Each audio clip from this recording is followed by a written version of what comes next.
印度人梦想在2020年成为超级大国，不曾想最新数据表明，今年印度人均 GDP 比孟加拉还低。印度网友又将如何看待？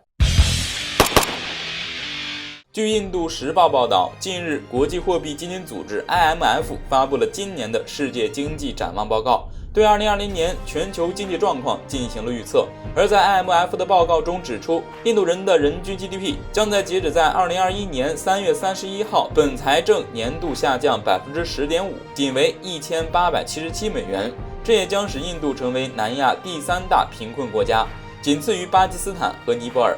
与此同时，另一个南亚国家孟加拉将有望在今年实现历史上人均 GDP 首次超越印度。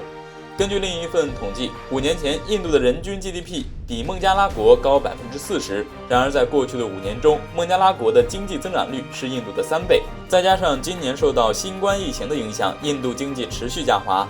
在主要大国，在印度经济下滑指数仅次于美国，位列全球第2。这一公告出来后，引起了印度人的热议。要知道，孟加拉可一直是被联合国评选为全球最不发达的国家。如今，印度人均 GDP 还将低于孟加拉，这让印度人也是感到不可思议。讽刺的是，在2018年的时候，印度媒体制作了一部名为《超级大国2020》的纪录片。该纪录片讲述未来印度发展前景，甚至大胆预测印度能在2020年步入超级大国行列。在该纪录片发布后，很多印度民众开始陷入到了盲目的自信中。然而，如今证明，2020年并非是印度的超级大国年，而是灾难年。数据是不会骗人的。IMF 的这份报道更是让印度民众的超级大国梦灭，不少印度网友也是直呼接受不了了。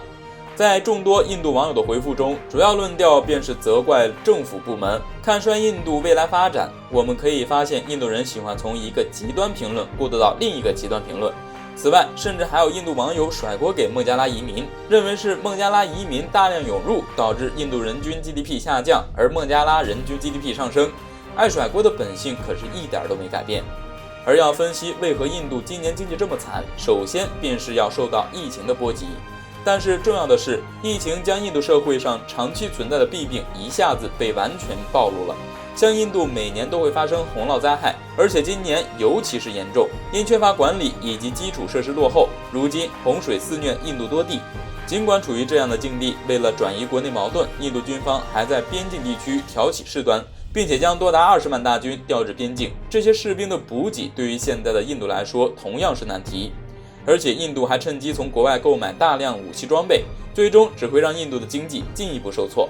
但印度官方选择当起鸵鸟。